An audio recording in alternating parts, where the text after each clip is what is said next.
എൻ്റെ പേര് ഡീന ഷാജു.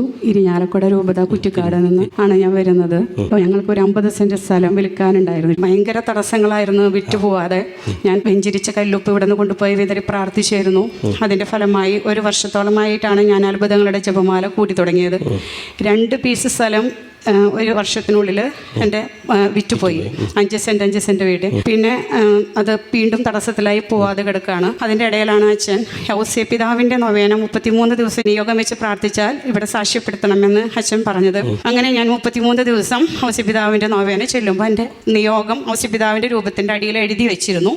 എല്ലാ ദിവസവും അച്ഛൻ 7:30 മണിക്ക് നൊവേന ചെല്ലുമ്പോൾ ഞാൻ മെഴുകുതിരി കത്തിച്ച് ഞാൻ ഈ നിയോഗത്തിന് വേണ്ടി പ്രാർത്ഥിച്ചു. അപ്പോൾ അച്ഛൻ 3-ാമത്തെ ദിവസം പറഞ്ഞു, ഷാജു എന്ന മകനെ ഈശോ അനുഗ്രഹിക്കുന്നുണ്ടെന്ന് പറഞ്ഞു. പിന്നെ ഒരു 5-6 പ്രാവശ്യം അച്ഛൻ പറഞ്ഞിരുന്നു, സ്ഥലവിൽപ്പന തടസ്സം, വർഷങ്ങളായിട്ട് സ്ഥലവിൽപ്പന തടസ്സം നടക്കാതെ വിറ്റുപോകുന്നത് കാണിക്കുന്നുണ്ട്, ഈശോ പ്രാർത്ഥിക്കാൻ പറഞ്ഞു.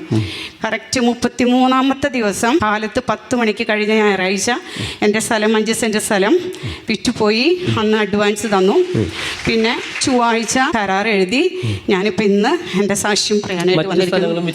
മറ്റ് 2 പീസ് പോയി. ഇതിപ്പോൾ 3-ാമത്തെ പീസാണ്. നന്ദി പറഞ്ഞേ. കണ്ടോ, പ്രൈസലോ. വർഷങ്ങളായിട്ട് ചിലതങ്ങോട്ട് വിറ്റ് പോവില്ല, അങ്ങനെ ഭയങ്കര ബ്ലോക്കായിട്ട് കിടക്കും. ഭയങ്കര തടസ്സം. എത്ര അടുത്ത് വന്നാലും ആരെങ്കിലൊക്കെ സ്ഥലം അത് മാറ്റി തടസ്സപ്പെടുത്തി പോകും. ഭയങ്കര തടസ്സമാണ്. വലിയ സാക്ഷിയാണ് മാതാവിനും അന്തോണിസ്മുനാളും വിശ്വസിപ്പിതാവിനും അനേകായിരം. ഞാൻ ശ്രദ്ധിച്ചത് എന്താണെന്ന് വെച്ചാൽ, ഞാൻ ശ്രദ്ധിച്ചത് ഈ മകള് ഔസേപ്പ് പിതാവിന്റെ അവിടെ തിരി കത്തിച്ച് വെച്ച് പ്രാർത്ഥിക്കുകയല്ലേ. കണ്ടോ, അച്ഛൻ പ്രത്യേകം പറഞ്ഞിരുന്നു ഔസേപ്പ് പിതാവ് പറയുന്ന സന്ദേശം പറയുന്നു, ആരും ഔസേപ്പ് പിതാവിനോട് തിരി കത്തിച്ച് വെച്ച് പ്രാർത്ഥിക്കുന്നില്ല. ഞാൻ പ്രത്യേകം 33 ദിവസവും ഞാൻ തിരി കത്തിച്ച ഔസേപ്പ് പിതാവിൻ്റെ അവിടെ എൻ്റെ നിയോഗ രൂപത്തിൻ്റെ അടിയിൽ എഴുതി വെച്ചിരുന്നു. കറക്റ്റ് 33-ാമത്തെ ദിവസം കാലത്ത് 10 മണിക്ക്. അതായത് ഒരു ദൈവസ്വരാണ്. അതായത് ആരും ഔസേപ്പ് പിതാവിനോട് പ്രാർത്ഥിക്കുന്നില്ല, ആരും ഔസേപ്പ് പിതാവിൻ്റെ അടുത്ത് തിരി കത്തിക്കുന്നില്ല, ആരും ഔസേപ്പ് പിതാവിനെ ശ്രദ്ധിക്കുന്നില്ല, ആരും ഔസേപ്പ് പിതാവിൻ്റെ രൂപം പൊടി പിടിച്ചിരിക്കുന്നു. ഇതൊക്കെ ദൈവസ്വരാണ്. അതായത് പരിശുദ്ധാത്മാവ് സങ്കടപ്പെടുകയാണ് നമ്മുടെ ഈ പ്രവൃത്തി കണ്ടിട്ടേ.